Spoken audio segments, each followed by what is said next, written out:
Bom dia, boa tarde ou boa noite. Livro com a leitura comentada, O Homem Integral. Esse livro, nós estamos quase no fim do segundo capítulo, segundo de 9 capítulos. Esse capítulo, ele vai falar de rumos e roteiros, estranhos rumos, seguros roteiros. Nós já falamos sobre a questão que acabamos de estudar semana passada, encerramos a parte que a mentora nos traz reflexões sobre o ódio e o suicídio. Nós já falamos, refletimos sobre a fobia social e também, deixa eu voltar aqui, sobre homens aparência. E ela vai encerrar, então ela dividiu o capítulo nessas partes e ela vai encerrar falando sobre mitos. Então, quais são os ensinamentos, os aprendizados que a gente pode ter dessa cultura mais antiga, de toda a mitologia, para trazer um conhecimento sobre o homem enquanto espécie. Porque os mitos, eles vão nos dar sintomas dos problemas, das questões que a humanidade passou durante a sua história. Porque a mitologia, ela acaba, de certa forma, trazendo um perfil psicológico daquela sociedade. Então, é por esse motivo que ela vai trabalhar com os mitos. Antes de começar a leitura, eu queria fazer uma coisa mais pedagógica, tá? Eu vou contar alguns mitos. Eu vi que ela trouxe alguns aqui. É claro que a gente tem mitos antigos, eu vou falar de 2, ela vai falar também de alguns. Antigos no sentido de mitos da antiguidade. Nós temos mitos da Idade Média e nós temos mitos modernos, né? Então, como ela vai trazer aqui mais para frente, e que provavelmente nós não vamos ler hoje, o mito de Prometeu, eu trouxe outros, porque quando ela for falar do Prometeu, a gente consegue ir fazendo relações entre as duas coisas. Então, eu pensei em trazer um outro mito grego, o mito de Prometeu, é um mito grego. Eu pensei em trazer um outro grego, a mitologia grega é a mais famosa, a mais conhecida, mas pensei em trazer também uma personagem da mitologia egípcia. Aí ficamos tudo na antiguidade e temos uma base de comparação. Da mitologia grega, eu vou trazer para vocês o mito de Sísifo. Alguém conhece o mito de Sísifo? Estou vendo um dedinho aí, né? Não. Que bom, então, que deve ser novidade. Vou contar para vocês, então, a história do Sísifo. Sísifo era um homem. Na verdade, ele era um rei de um certo lugar da Grécia, que hoje é conhecido como Corinto. Então, é um lugar famoso, inclusive nas cartas de Paulo, ele fala lá as cartas aos coríntios, que é justamente dessa região grega de Corinto, tá? Então, ele era rei dessa região, que ficou conhecida como Corinto. E Sísifo, ele era famoso por ser muito astuto, muito esperto. Se fosse, né, um mito brasileiro, a gente ia falar assim, aquele que dá nó até em pingo d'água. Ele dava jeito para tudo ele tinha um jeito para ele se dar bem, para ele ter vantagem. Isso era a questão do Sísifo. Então, um dia, o Sísifo viu Zeus, porque Zeus... Oi, Roseli, seja bem-vinda. Zeus, vocês já devem ter ouvido falar que é o deus dos deuses, né, da mitologia grega. Zeus, ele tinha uma certa mania de andar pela terra sequestrando as mulheres. Já ouviram falar nisso? Zeus fazia isso, né? Então, quem lhe apetecia, ele sequestrava e levava para o Olimpo. Um belo dia, o que o Sísifo surpreendeu Zeus fazendo? Zeus sequestrando a filha de um outro deus menor.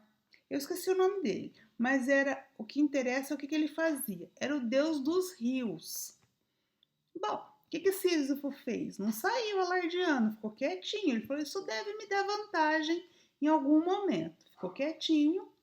Assim que o deus dos rios começou a procurar desesperadamente sua filha desaparecida, o que ele faz? Ele diz: olha, eu tenho uma informação sobre ela, porém eu quero uma troca. Eu gostaria que você fizesse uma nascente de um grande rio no meu território, lá em Corinto. Ah, o deus dos rios falou: tudo bem. Aí ele conta, né? Ele conta o que ele viu, que Zeus é que levou. Enfim, quando Zeus descobriu que foi Sísifo que delatou, ele não ficou contente. O que ele fez? Mandou o deus da morte para ir lá buscar o Sísifo. Tipo, tá na hora, agora você vai morrer. Não sei se vocês sabem como é que chama o deus da morte. Deus da morte, né, da mitologia grega, chama Thanatos. Aí quem já assistiu, quem gosta aí do universo Marvel, vai entender por que o Thanos, lá do universo Marvel, chama Thanos. É uma referência ao deus da morte, o Thanatos, que é filho de Nick, da noite, e irmão de Hipnos, sono. E aí a relação de morte e sono, não sei. Bom, eu já estou entrando em outro mito, mas olha como que é legal essas coisas, né? Então, o Thanatos foi convocado para ceifar a vida de Sísifo. E Sísifo era um homem jovem, tá? Nesse momento aí. O que Sísifo fez? Astuto, lembra que ele era esperto? Ludibriou Thanatos, presenteando-o com um colar. Thanatos falou assim: tudo bem, eu tenho que levar ele, mas Zeus não falou que eu não podia receber um presente? E quando ele recebe o presente, era uma corrente, ele aprisionou o Thanatos e ludibriou a morte e não morreu. Bem, enfureceu outros deuses, eles mandaram uma comitiva inteira, depois de um tempo, para salvar o Thanatos. Por quê? Porque Marte, que era o deus da guerra, ficou muito irritado com Sísifo. Porque como ele prendeu o Thanatos, as pessoas pararam de morrer. E o que é de uma guerra se as pessoas não morrem, não é mesmo? Então, estava prejudicando o trabalho de Marte, ou... vou usar a parte de Marte, né? Deus da guerra. Ele faz o quê? Manda uma expedição para libertar o Thanatos e para o Thanatos fazer o trabalho dele, que era levar o Sísifo. Bem, Thanatos faz, liberta, ele vai lá e mata o Sísifo. Aí Sísifo chega no Hades. A Hades era o além, né, da mitologia grega. Quando ele chega lá no Hades, o que ele já tinha combinado com a esposa dele? Que não era para ela fazer as exéquias, as despedidas, o funeral dele. Não era para fazer. Não era para enterrar ele nada. Nem queimar nada. Quando ele chega lá no Hades, aí ele começa a conversar com o Hades, que ele precisava voltar para dar uma corrigenda na esposa dele. Porque onde já se viu como que ele ia ficar sem as exéquias, sem o funeral e o corpo dele? Ele precisava voltar para dizer isso para a esposa. Depois de muito insistir, o Hades permite que ele volte à superfície para dar o recado para a esposa. O que Sísifo faz? Foge com a esposa e vive entre os vivos até a longa idade. Ou seja, ele enganou de novo outro deus. Enganou Zeus, enganou Deus Rios, enganou o Thanatos, enganou Hades. Muito bem, mas o que acontece? Como a hora, ele era mortal, então como a hora da morte chega para todo mundo, um dia, já muito velho, Sísifo morre de vez e tem que ir para a terra de Hades. Adivinha se o Hades estava contente com ele? Não, né? Ele passou muito tempo pensando qual seria o castigo de Sísifo. E aqui que o mito começa a ficar interessante. Por quê? Porque vai se colocando na posição de Sísifo, tá, gente? Vamos já pensando aí o que a gente tem de relação com Sísifo. E aí, quando Sísifo chega lá, Hades diz: Eu tenho um castigo para você que vai ser pior do que a morte. Ele falou: O que pode ser pior do que a morte? Você está condenado a rolar essa pedra, e tinha uma pedra enorme, montanha acima. Quando chegar lá em cima, pela força da gravidade, a pedra vai rolar sobre você. E você, no outro dia, vai começar tudo de novo. Ou seja, a condenação do Sísifo era rolar essa pedra durante o dia e rolar para baixo durante a noite para começar no outro dia. Isso pela eternidade. E aí, desse castigo, né, Sísifo não conseguiu utilizar a sua esperteza para se livrar. Essa é a condenação de Sísifo. Então, esse é um mito, e aí nós podemos trazer, né, para nós o que é que se está querendo com esse mito.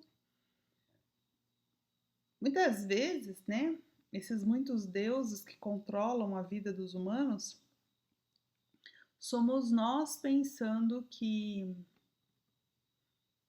nós estamos à mercê da vontade dos deuses. O que Sísifo mostra para nós?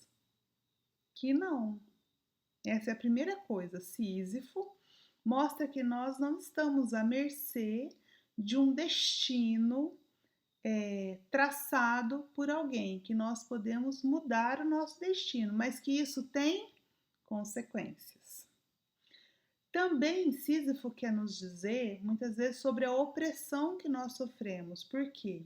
Porque ele é condenado a fazer um trabalho que não tinha sentido, vocês concordam? Rolar a pedra durante o dia, subir aquela pedra para aquela pedra descer. Não é um trabalho que traria um proveito ou um sentido na vida. Então, muitos dos filósofos modernos interpretam essa ideia desse símbolo do trabalho de Sísifo como a exploração da classe proletária, que é um trabalho repetitivo e que muitas vezes a pessoa faz para ter o seu ganha-pão, mas que não tem um sentido para ela. Ela trabalha por trabalhar, né? Então esse foi um mito, e aí eu queria que a gente guardasse essa história. E a questão de mitos é muito importante, porque quando é história a gente lembra. Jesus já sabia disso. Por que Jesus fazia muitos ensinamentos por parábolas, por história? Porque ele sabia que histórias a gente guarda. Então a ideia é a gente ter nessa bagagem esse mito, o de Prometeu, que ela vai falar, então eu só vou contar quando ela disser no texto, para a gente poder ir fazendo os exemplos em cima desse mito. E o outro é o mito de Osíris. Vocês conhecem? Já ouviram falar em Osíris? Eu acho que já. Mas conhece como que morreu Osíris?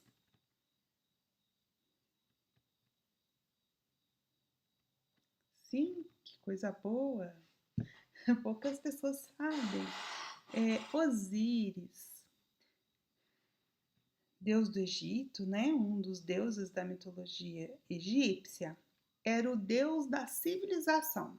Então seria Osíris estaria no lugar do Prometeu grego.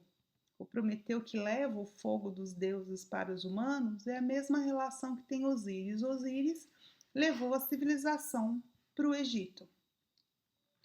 E Osíris é casado com uma deusa chamada de deusa Ísis. E Osíris ele era muito cultuado pelo povo, então ele suscitou a inveja de seu irmão, Sete. O que Sete faz?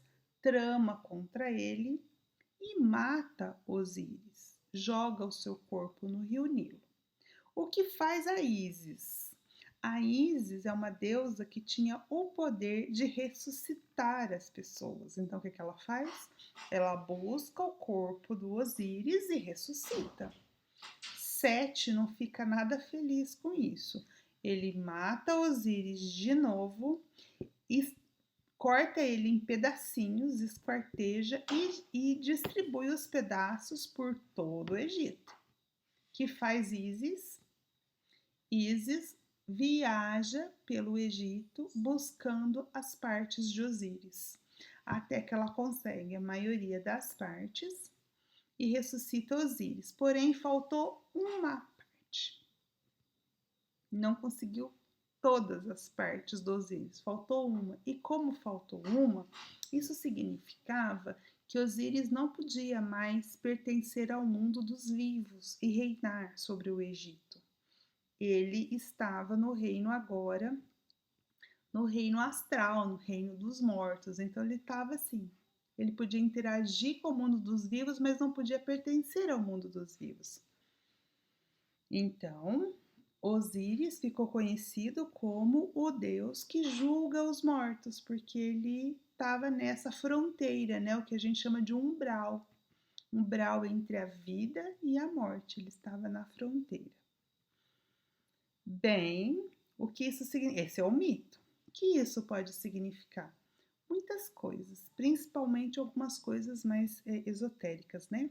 Esse umbral entre a vida e a morte, a ideia do ressuscitar, a ideia de buscar os pedaços. Veja bem, quando a gente vai evoluindo, veja se não é buscar os nossos pedaços até nos reconstituirmos como uno com Deus. Não pode ser um significado desse, gente? E a gente está aqui buscando em cada encarnação, em cada trajetória, uma pecinha do quebra-cabeça. E sem uma das pecinhas do quebra-cabeça, a vida não tem sentido, ou a gente não consegue a amplidão da vida, né? Então, Osíris pode significar essa nossa eterna busca pelo sentido da vida, a busca dos pedacinhos para que a gente possa recompor a nossa essência, que, aliás, quando a gente fala de autoconhecimento, que é o objetivo desse estudo, é justamente essa nossa procura, a gente buscando os nossos pedacinhos. Então, o mito de Osíris, ele é muito rico, ele tem muito mais que isso, gente, que não tem muito tempo, né? Mas eu queria que a gente ficasse com esses dois. Para a gente não encerrar hoje sem nenhuma leitura, eu vou ler 2 parágrafos, tá? A história do homem é a consequência dos mitos e crendices que ele elaborou para a sobrevivência, para o seu pensamento ético. Então, o que a mentora está dizendo aqui? Que nós podemos percorrer a história humana através dos mitos, porque os mitos vão nos revelar quais foram as crenças necessárias para a sobrevivência em certos períodos. E também como esses mitos, os mitos de julgamento, falando em Egito, né, acabei de contar o mito de Osíris, tá vendo que precisava contar antes? Porque aí eu vou buscando. No Egito, nós temos a deusa da morte, esqueci o nome dela, que ela faz o julgamento, que numa história é Osíris, a outra tem uma, acho que é Tene, não lembro, gente. Mas enfim, tem uma deusa e o que ela faz no julgamento? Então a pessoa morre, a pessoa chega lá, ela tem que atravessar, ao atravessar, ela tem que atravessar, não é Anubis, é uma mulher. O Anubis é o que, viu, Gustavo? O Anubis é o que leva a pessoa até o lugar onde tem essa deusa. Ela tem uma balança. A Hela. Na mitologia nórdica é ela, mas no Egito é outro nome. Mas é isso, é a Hela lá da mitologia nórdica. Depois, se alguém puder procurar e colocar aí, deusa, e coloca deusa. Deusa egípcia da morte. Ela pesa o coração da pessoa e o coração tem que ser mais leve do que uma pena. Olha que interessante, né?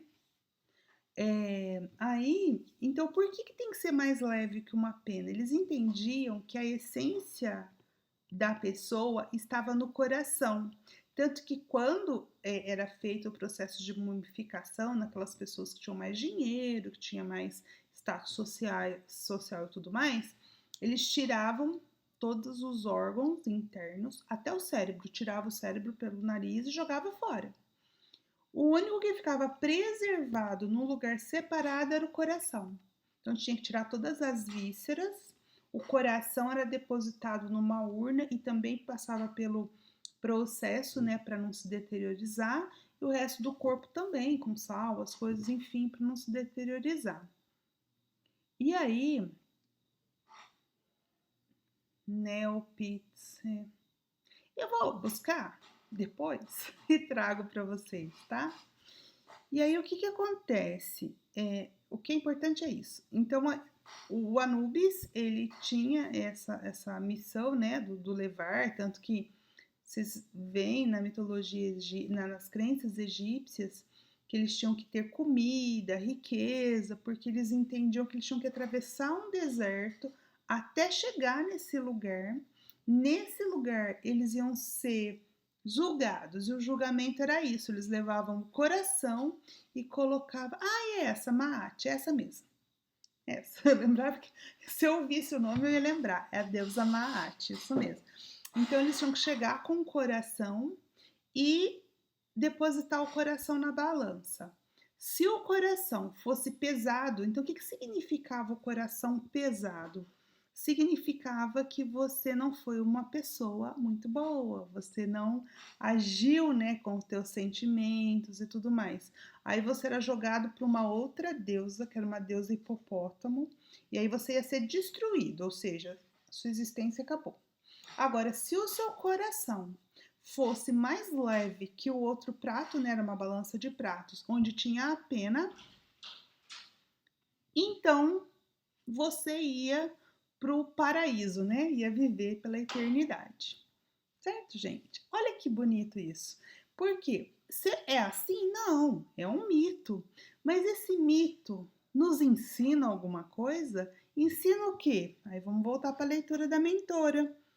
As crenças para o desenvolvimento do seu pensamento ético. Então eu ganhava alguma coisa em ter moralidade, em fazer o bem, em preservar a justiça, a sabedoria e a ética. Olha que interessante, não é? O mito trazendo um ensinamento para o povo comum, que muitas vezes precisava de uma recompensa para ser bom, né?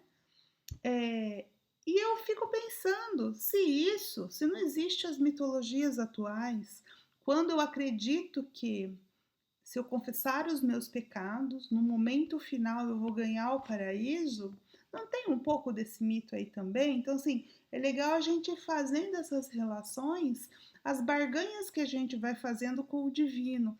Eu vou fazer isso porque eu quero ir para o céu e não porque é bom para mim, né?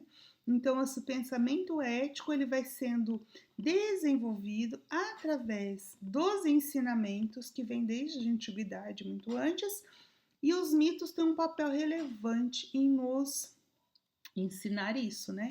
E hoje, gente, trazendo para a modernidade esses mitos modernos, o que é que a grande mídia nos ensina, o cinema, né? Então, também estão construindo novos mitos. E o que isso inconscientemente está fazendo, refletindo em nós, na nossa conduta? Aí ela continua. Medos e ansiedades, aspirações e sofrimentos estereotipam-se em fórmulas e formas mitológicas que lhe refletem o estágio evolutivo, em alguns deles perfeitamente consentâneos com as suas conquistas contemporâneas. Olha só, está dizendo aqui, em linhas gerais, que o mito reflete o que é o estágio evolutivo daquela sociedade. Então, se eu olhar para o mito egípcio, eu vou conseguir fazer um raio-x de como eles trabalhavam eticamente, de como eles pensavam. E se eu fizer uma lista dos mitos modernos, eu também vou conseguir fazer um raio-x da nossa sociedade. E aí eu deixo uma coisa para a gente pensar aí durante a semana. Quais são os nossos mitos modernos? Quais são as crenças que a gente traz, né, nesse meio e que acaba refletindo na nossa vida? Espero que vocês tenham gostado. Nós lemos 2 parágrafos, mas eu precisava contar um pouquinho dos mitos, porque tanto Sísifo, quanto Osíris, quanto Prometeu vão nos guiar na leitura dessa parte. Espero que vocês tenham uma ótima semana. Até semana que vem.